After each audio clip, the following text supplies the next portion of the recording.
higher up manager here at Citizen M. You have to start off as an ambassador first.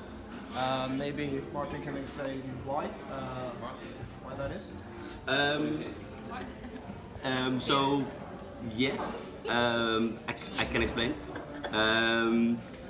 So I think it's really important that in the business that we do, that you're very close to the human and to the person. I think some companies see hotel business as a numbers game, and I think we look at it much more as a human-to-human organization, where you're gonna welcome guests to your house, so you want to make them feel at home. And this way of thinking might be a bit different compared to other companies. So we are designed from the core in order to really support their thinking as well. So not as much of a number game, but more of a human game. So we very much use reverse thinking in order to first look at the desired guest experience, and then see, so if the guest wants to have the experience, then what do you add on to that in order to make sure that we can support that desired guest experience. And if that's the working climate, then there's the ambassador in order to make sure that the working climate, that we can deliver that desired guest experience. And then it's for the leader to make sure that the ambassador has the working environment in order to do so. And if you come from the outside, it's from the outside, I'm saying if somebody comes externally, it's sometimes more difficult to grasp what it actually is that we do here. But if you start from being an ambassador and really be at the front line of delivering that desired guest experience, it's then much more easy to grow into a leader position. Makes sense. So one of your key concepts is affordable luxury. Mm-hmm. Can you please explain the concept? Elaborate. Yeah. So, what do you think when you hear the words affordable luxury? What comes to your mind? Well, I mean, we have done some research, and Citizen M is an innovative hotel, and they teach us a lot about this at hotel school already. So we know that you, for example, have like check-ins and check-outs are automated. You don't have a concierge. We saw online that you don't want the guests to pay for services they don't need. So instead, you remove a lot of services that other hotels would keep, such as the concierge, but then instead you add like every room has a king-size bed, for example, and every room has a really nice shower. And to me personally, it feels like you're focusing on a more basic hotel experience, but the services you have are very good. Exactly that, right? It's Thanks for the answer. Good job. So it's true, right? Where luxury in the past, like if you go with your family to Brazil, you bring a lot of suitcases because the flight is long and you're going to stay there for a long time, and the suitcases don't have any wheels under it. So obviously, when you come to a hotel, it's very luxury that somebody then finally takes the suitcases off you and puts them on a trolley and brings them to your room. But now, since we evolve a bit, all the suitcases have wheels under it. And going to Brazil, you now also do that for 4 days because of business. So the world has changed. But you see from the hotel perspective that the world hasn't changed, because they still offer that you can give your suitcase to a person that brings it to your room. But if then the person comes to your room and delivers you the suitcase, you have to give him a tip, which is definitely going to be in a different coin, so valuta. So actually you don't know what to get. So actually that brings a bit of stress. And what you have done the entire time is deliver and bring your own suitcase to the airplane. You even checked in yourself. You choose your own seat. So you want to control it all yourself. And still we believe that then giving your suitcase away is luxury. We don't think that is luxury. We believe that if you come to your hotel where you can check in early without an extra fee, that is luxury. We believe that you can, if you pick your own room, that's luxury. That you can check in before your stay, and that you have the most comfortable bed and a massive rain shower, and that you know that we don't try to sell the room for. So our rooms are the same size. But a bit of business is that you know that if you stay in a hotel, you have to pay for your room, and with that money, the rent is going to be paid. So the bigger your room, logically, the more you pay. Yeah. So we have made sure that the room isn't the biggest, because the more room is in your room, well, the more you have to pay for it. And actually what you see now is that people don't stay in their hotel room a lot, but they come down in the living room and they relax here, they drink coffee, they sit on their MacBook, they work from the living room. And actually the only thing you do in your bed is watch a movie, sleep, shower. Well, let's make sure those items are the best. Yeah, on point. The rest, well, please explore the city. So you would say that perhaps in time the perception of luxury has changed? Yeah. That the luxury that what you say, go to Brazil, that is different than from now, that people maybe see the independence and freedom they have here as a luxury, whereas the service is not so dominant here. So in other classical hotels you have the service, coming, check on guests, what can I do for you? Being very attentive, and perhaps here, this freedom here, this luxury here is that you just feel at home and nobody's taking too much care of you. Yeah, and we keep it affordable by making sure that we think logically about how we construct the building, how we design the rooms, how we staff the place. So making sure that we are not overspending on those areas, because in the end the guest is going to pay for all areas of the hotel. So yeah, consider that. Although don't be misunderstood, that luxury can also be when you want to go to a 5-star hotel and do nothing, and relax in the swimming pool, and I mean that can also be luxury. But be aware that there's also a price attached to Price that. for luxury. Exactly that, and if that can also be affordable luxury at the moment, we see the big difference. Speaking about different kinds of luxury, how do you deal with like different cultures' perspective of luxury? For example, like a young traveler like us from Europe, we have one sort of idea of luxury, but saying that someone from China maybe has a completely other perception of what luxury is. Do you design your hotels differently depending on where they are in the world, or? Good question, I like it. But all the questions are good, so don't worry about it. Yeah, so the perception of luxury can be different per person, and I think we offer a product where we believe this is what we deem as a success formula. And we also have to be open and transparent that this is how it is. The room isn't bigger than it is. We don't have twin beds, so it will always come with a king size. And that's the product that we sell. We try to be as transparent as possible. So on our website and the way we speak is that this is the product that we offer. And if you come here and actually you perceived it a bit differently, then we have to look at ourselves and think, oh, how do we market ourselves? And is the way that we market ourselves, is that the correct way? So first look at ourselves and think, okay, so we might have created the expectations for you, and we didn't manage that correctly. So then we go back to the drawing board and say, okay, so apparently we see, let's say, a certain group coming over to the hotel and they have completely different expectations than what we actually are. Well, then we have to revise the way that we communicate, because we're not changing the product, it's then changing the message. So we are clear to who we are, and really stay close to that core product that we have. So it sometimes happens that a guest comes here and they say, oof, I came to the room and I didn't do any research online and I didn't expect this. I expected, sometimes we do dynamic pricing, so our prices go up when the demand goes up.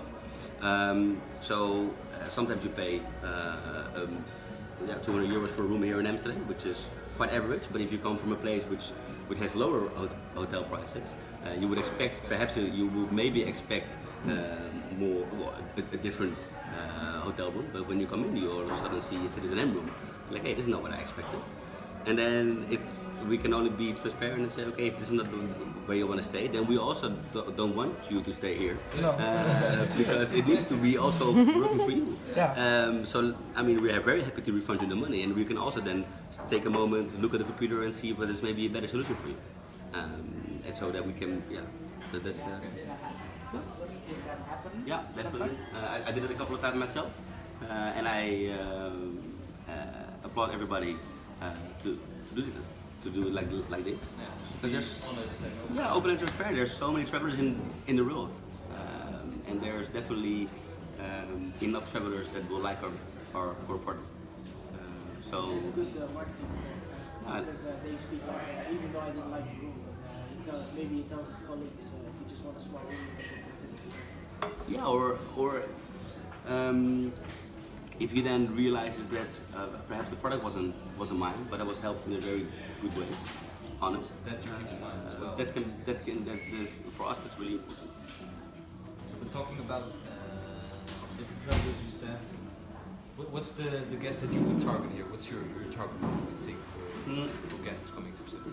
So our main focus would be the mobile citizen, so the person that travels the world. Solo travelers in that sense? Can be as well. This is a place where you feel very comfortable when you're alone on travel. So that will be business oriented.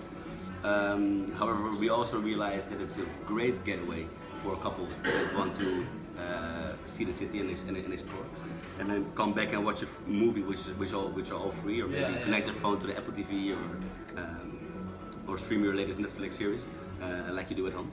And then at the break of dawn, go have breakfast here or somewhere else and explore the city. Yeah. So we target people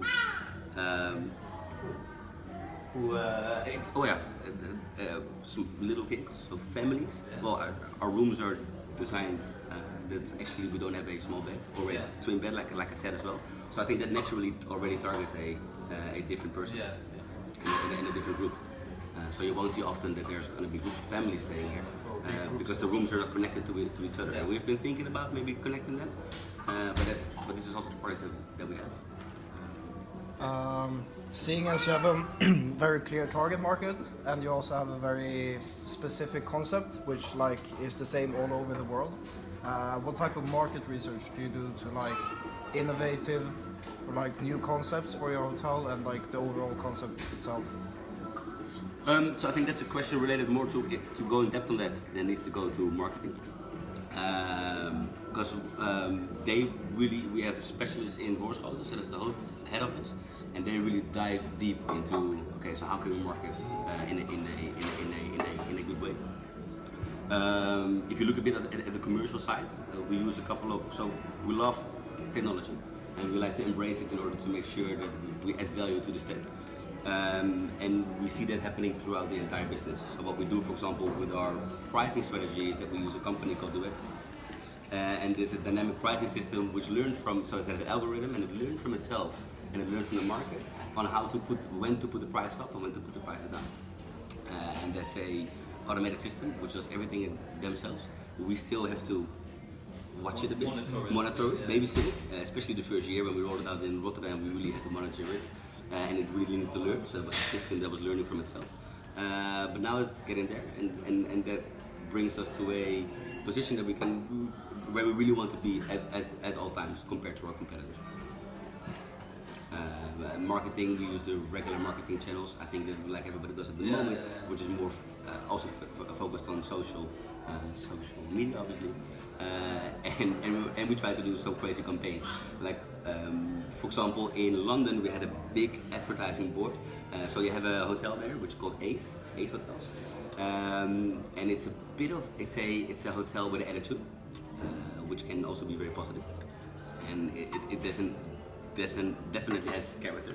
So we put a big billboard across from them when we were building, with Citizen M is joining, is coming here soon in London, because don't you hate it if you stay in a place that thinks it's more Ace than you are. So we try to be a bit cheeky in order to also exactly. Was it effective though? Difficult to say if it's effective. I think in moments as these, I think it's effective because then you can talk about it and it actually shows a bit of the brand and who we are. Speaking about who you are and your competitors, which hotels or hotel chains would you consider to be your direct competition? Okay. So there's different ways to look at that, I think. I think you can look at it as a price. So what we try to do is to we're classified officially as a 4-star hotel. Whereas where we started, the project name was One Star is Born. Oh, okay. Because we didn't believe in a star system. Because stars don't really say much about how you deliver service. I mean, a 5-star hotel can still be valued. Well, it has maybe all the aspects of a 5-star hotel, but is it really delivering on a 5-star service? And it might be that a 1-star hotel, because the rooms are differently designed, might be in service and the expectations you have might be exceed expectations by far. So then all of a sudden it becomes a 5-star hotel. And you see with OTAs, online travel agents, where Booking.com, TripAdvisor, Expedia, and all the rankings that you have there.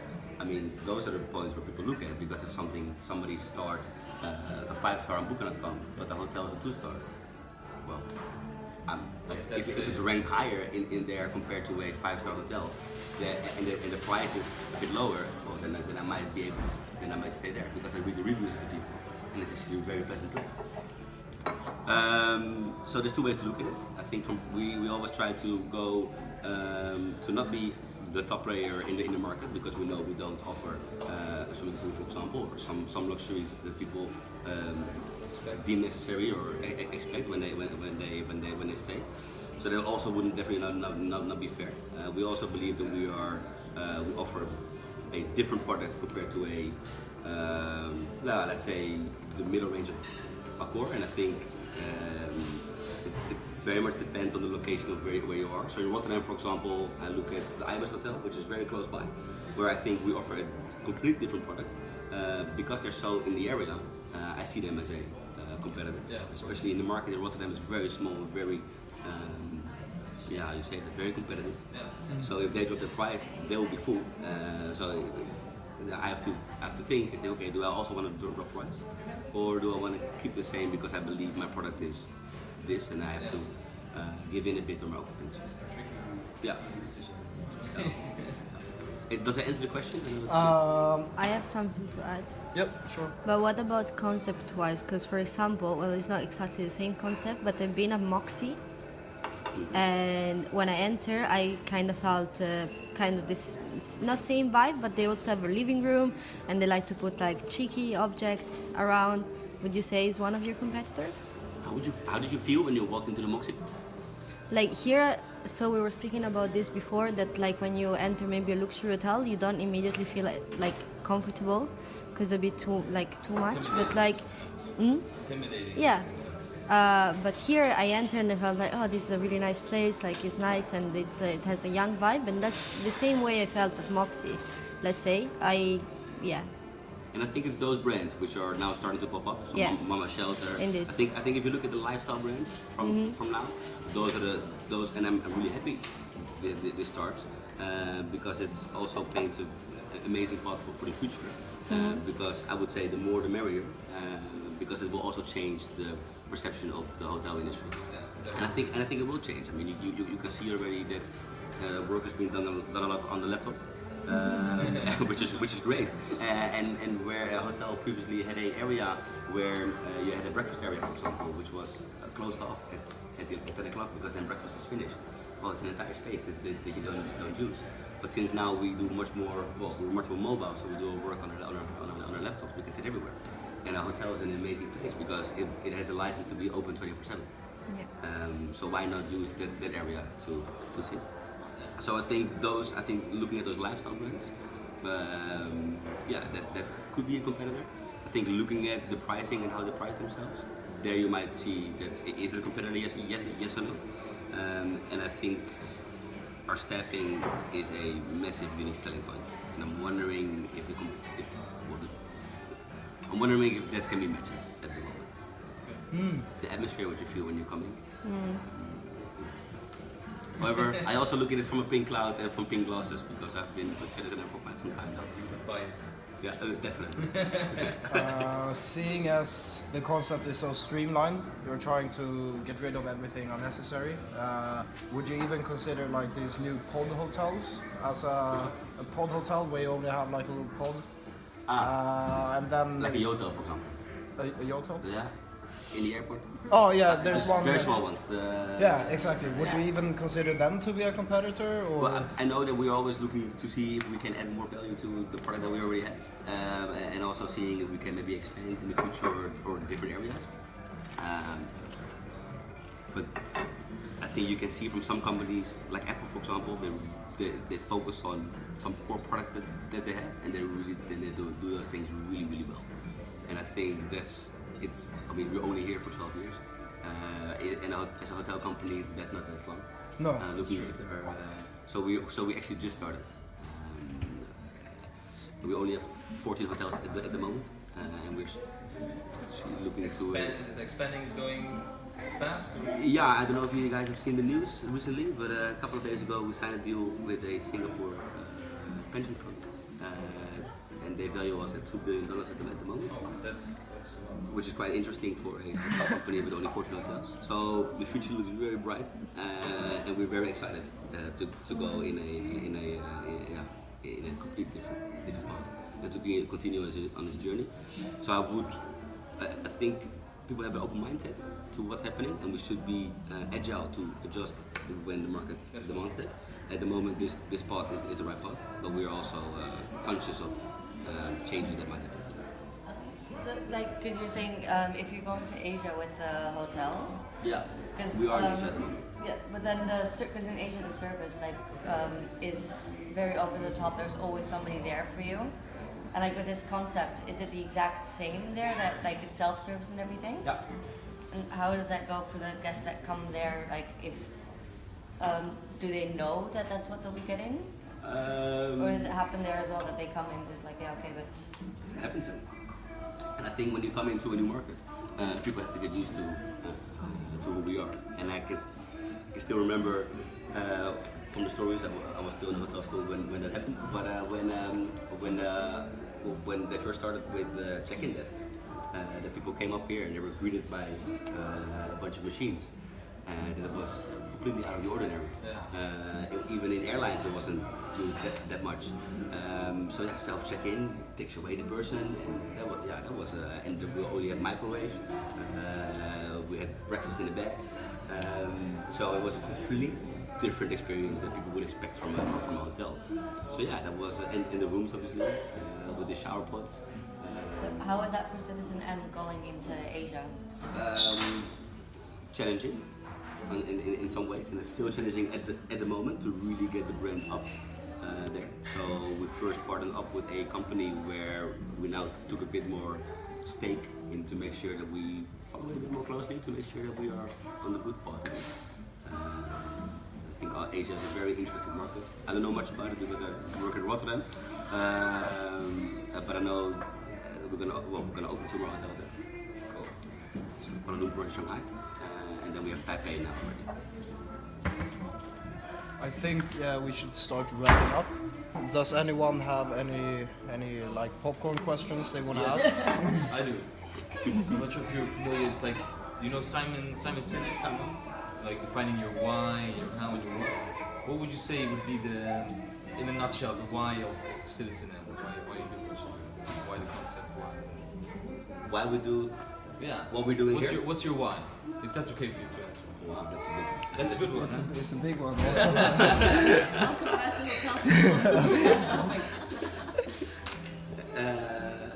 Find your why. Why? I think because we all believe in what we do.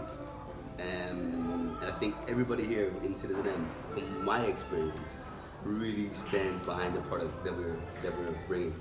And like I said, 12 years ago when Citizen M started, it was very like a pirate company, right? Starting with something which was never done before, having machines to be checked in and having a room which is completely different in the way it looks and how it's designed. And having the rooms pot built, so they're built in Poland and they're shipped over where they're needed. Yeah. So you need people that believe in the same thing that you believe in. And I think that makes it a very strong community, I think. Because we all know that everybody strives to perfection, but because we all believe in the same thing, we can make it happen. So I think that comes very close to the why. Yeah. Thank you. We've talked about affordable luxury as one of your selling points, and also that staff, like the atmosphere of the whole hotel. Is there anything else you would like to share, which you think is like something unique, something which is like a selling point or an order winner for Citizen M? Yeah, it's the people. The people. Like I said, when I started, when we started this conversation, it's human to human interaction that makes a difference. And it's all the technology is great to have, but in the end of the day, sometimes you just search for a friend, you search for somebody to keep you company, or with technology, for example, if it works, it's okay. It doesn't add any value that much, right? Because we expect a phone to work. It's only annoying when it doesn't work. Yeah. But we don't value it so much that it works because we're used to it working. But for a human interaction, that can really blow your mind sometimes. Like for example, we were in London and there was a guy, and we just hired him for the night. Amazing personality. He was an artist and he was behind the bar. No experience whatsoever behind the bar. And there was a guest coming at like, I think 1 o'clock at night, asking for he said, "Can I have a margarita?" The guy behind the bar said, "Margarita, pizza." "No, we don't do pizza here. No. Margarita, no. No, pizza." So and then the guest was like, "No. The drink, margarita." I said, "The drink? I don't know the drink. Come in the bar, show me." So we made the drink together, and I think, I would never forget that, and I think that's what creates a true experience. Yeah, unforgettable moment. Unforgettable moment. Yeah. And I think that's what makes it unique. So it's the people making it unique, and it's how we set those people up for success. That's what makes it unique. And yeah, that all the technology and all the thinking behind it needs to serve that purpose of really focus towards that guest satisfaction. Everything is authentic and it's not scripted. Exactly. It's not, you're supposed to say the guest's name 3 times and you're supposed to say this and this and this, but it's authentic. Because when you go back to luxury, when somebody with the AirPods comes in here and checks in through the screen, if you then have to interrupt him and say his name a couple of times, or even they come to it, that wouldn't to him that wouldn't be considered luxury. Yeah. For him, luxury is I keep my earphones in and I can check in myself, and I don't have to talk to anybody because I had a horrible day. So please read that and leave me alone. But for somebody else who comes in and he really wants to have this human interaction, well, for them luxury is that you have a chat about his dog or a cat or what you can do in Amsterdam today. So then your luxury perception is again completely different, and it's human interaction, and it's I can see it happen often when people come in here and we don't welcome them in a correct way, that it can taint the entire experience. So it's a sort of a halo effect, right? When somebody comes in and the first thing you see is negative, then it can be like a horn effect, then it can impact the whole stay. Then you come into the room, oof, negative. But actually when you start positive, the rest can easily follow positively as well. Thank you. That's all the questions I have. You okay with your hand? No, we have